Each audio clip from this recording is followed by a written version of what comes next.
বিখ্যাত ব্যাপার, কিন্তু ওস্তাদ একটা তো ভুল করলে।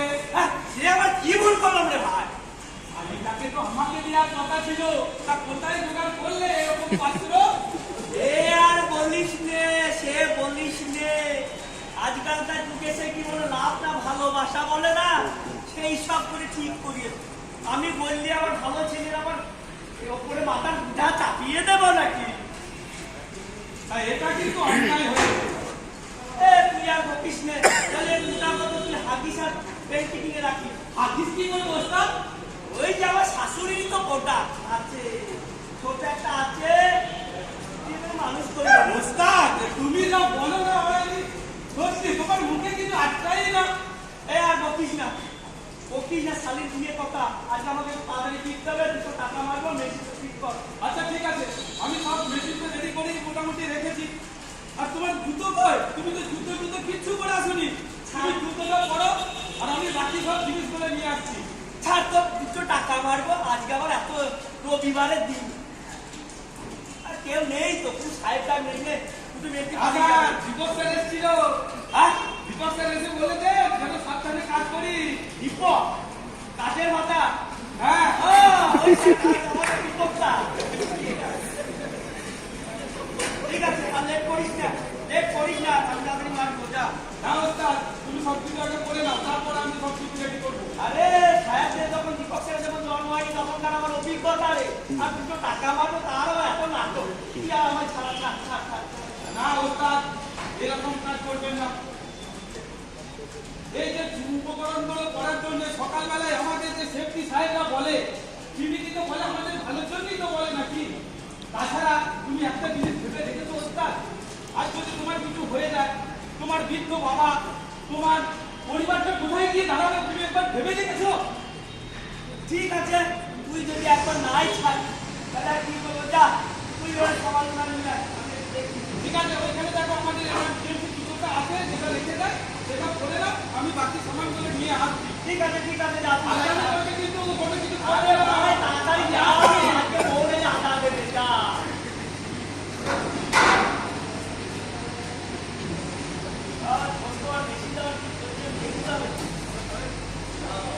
আবার কে অসহায় ফোন ফোন দিয়ে। হ্যালো, হ্যাঁ বলো মাঝি, বল। হ্যাঁ আপনার সব আসবো, খুব তাড়াতাড়ি আসবো। হ্যাঁ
বেটা আছে, বেটা আছে।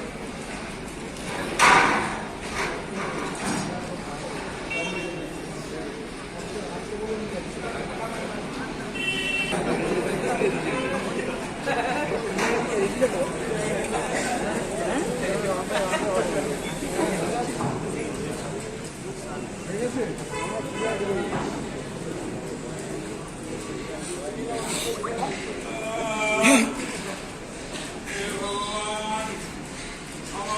কি অবস্থা হলো আজ আজ থেকে 4 মাস আগে আমার ছেলে মারা গেছে আর আমার খোকার মা চোখে ভালো দেখতে পায় না আমার সংসারে বড্ড অভাব আর আমার একমাত্র ছেলের বৌমা আর 4 মাস খোকার সঙ্গে সে সজ্জা করে আর আমার ঘরে ছোট ছোট নাতি পুত্রগুলো এক মুঠো অন্যের জন্য হাহাকার করছে তারা খেতে পায় না আমার দুশ্চিন্তা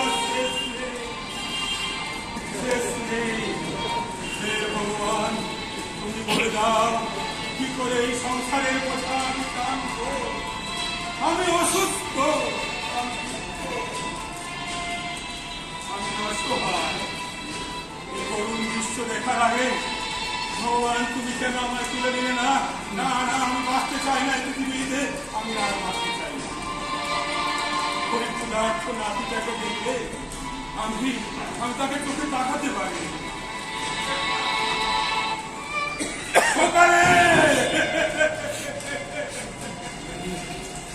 খোকা ফিরে আয় আমার কোলে ফিরে আয় বাবা তোর বাবার কোল শূন্য করে তুই কোথায় চলে গেলি তোর এই সংসার খেলে দেখবে এই সংসারের দায়িত্ব আমি নিতে পারবো না আমি বৃদ্ধ আমি অসুস্থ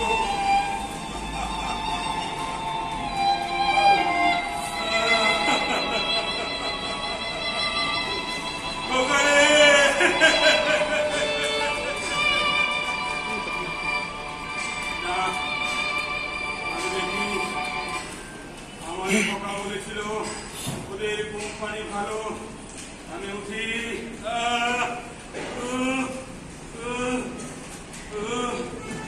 ওদের কোম্পানি আমি যাব ওখানে গিয়ে আমি চিৎকার করে বলবো আমার সংসারে বড্ড অভাব আমার একটু সাহায্য করো যদি ওরা সাহায্য করে সাহায্য করে সাহায্য করে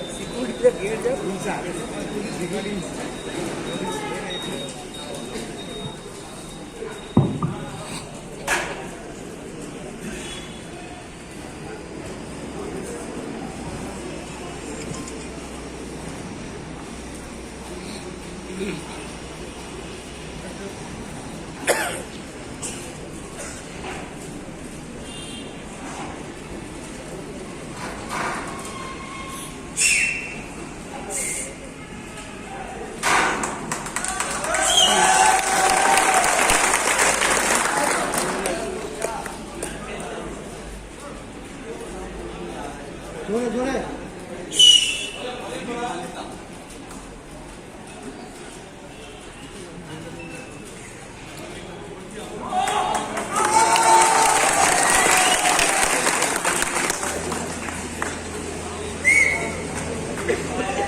জোরে বলো জোরে